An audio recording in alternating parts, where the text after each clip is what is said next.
जय श्री कृष्णा। पितृ पक्ष की पुरानी कथाएं। शास्त्रों के अनुसार क्या है श्राद्ध के नियम। भगवान श्री कृष्ण ने कहा है कि आत्मा कभी मरती नहीं, ये बस एक शरीर से दूसरे शरीर में बदलती है। इसीलिए आप अपने पूर्वजों को जब भी कुछ अर्पित करते हो तो वो उन्हें अवश्य ही मिलता है। दानवीर कर्ण, जिनके नाम के आगे दानवीर था, उन्होंने पूरी उम्र बहुत दान दिया। कोई भी उनसे कुछ भी मांगता वो उसे जरूर मिलता। करण जब परलोक गए तो वहाँ उन्हें वो सब कुछ दुगना दिया गया जो कि उन्होंने अपने संपूर्ण जीवन में दान किया था।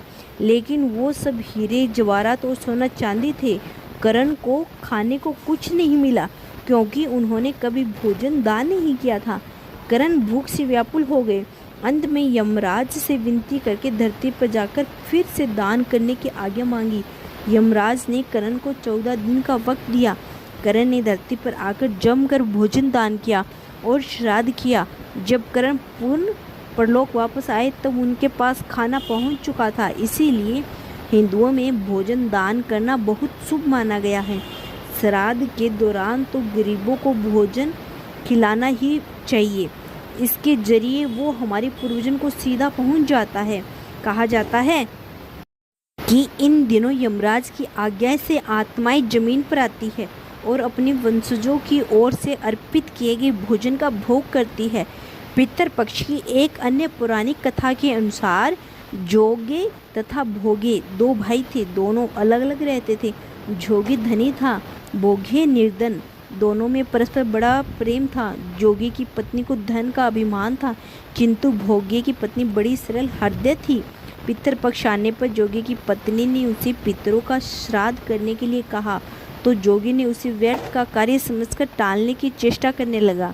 किंतु उसकी पत्नी समझती थी कि यदि ऐसा नहीं करेंगे तो लोग बात बनाएंगे। फिर उसे अपने मायके वाले को दावत पर बुलाने और अपनी शान दिखाने का यह उचित अवसर लगा। अतः वह बोली, आप शायद मेरी समस्याओं की वजह से ऐसा कह रहे हैं, किंतु इसमें मुझे कोई परेशानी नहीं होगी। मैं भोगे की पत्नी को बुला लूँगी, दोनों मिलकर सारा काम कर लेंगे। फिर उनसे जोगियों को अपने मायके न्योता देने के लिए भेज दिया। दूसरे दिन उसके बुलावे पर भोग की पत्नी सुबह सवेरे आकर काम में जुट गई। उसने रसोई की तैयारी की, अनेक पकवान बनाए, फिर सभी काम निपटाकर अपने घर आ गई। आखिर उससे भी तो पितरों का श्राद्ध तर्पण करना था। इस अवसर पर न जोगी की पत्नी ने उसे रोका और न वह खुद ही रुकी। सीधे ही दोपहर हो गई। पितर भूमि पर उतरे। जोगी भोगे के पितर पहले जोगी के यहाँ गए तो क्या देखते हैं कि उसके ससुराल वाले वहाँ भोजन पर जुटे हुए। निराश होकर वो भोग के यहाँ गए। वहाँ क्या था, मात्र पितरों के नाम पर अंग्यारियाँ दे दी गई थी। पितरों की उसकी राख चाटी और भूखे ही नदी के तट पर जा पहुँचे।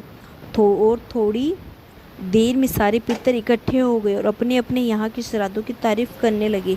जोगी भोग के पितरों ने भी अपनी आपबीती सुनाई। फिर वे सोचने लगे, अगर भोग समर्थ होता तो शायद उन्हें भूखा न रहना पड़ता, मगर भोग के घर में तो 2 जून की रोटी भी खाने का नहीं था। यही सब सोचकर उन्हें भोग के पर दया आ गई और अचानक वे नाच कर गाने लगे, भोग के घर धन हो जाए, भोग के घर धन हो जाए। सांझ होने को हुई। भोग के बच्चों को कुछ भी खाने को नहीं मिला था। उन्होंने माँ से कहा, माँ भूख लगी है। तब उन्हें टालने के उद्देश्य से भोग की पत्नी ने कहा, जाओ आंगन में हांडी ओदी रखिए, उसमें जाकर खोल लो और जो कुछ मिले बांट कर खा लेना। बच्चे वहाँ पहुँचे तो क्या देखते हैं कि हांडी मोहरे से भरी हुई। वे दौड़े दौड़े माँ के पास पहुँचे और उसे सारी बातें बताई।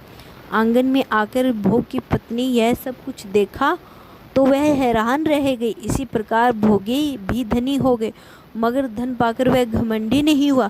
दूसरे साल पितृपक्ष आए तो श्राद्ध के दिन भोग की पत्नी ने 56 प्रकार के व्यंजन बनाए। ब्राह्मणों को बुलाकर श्राद्ध किया, भोजन कराया, दक्षिणा दी। जेठ जेठानी को सोने चांदी के बर्तनों में भोजन कराया। इससे पितर बड़े प्रसन्न हुए और तृप्त हुए।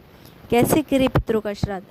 अपने पितरों के लिए जो भी कार्य करे उसे श्रद्धापूर्वक करे। प्रत्येक व्यक्ति को इस पक्ष में श्राद्ध का कार्य अपनी सामर्थ्य अनुसार श्रद्धापूर्वक करना चाहिए।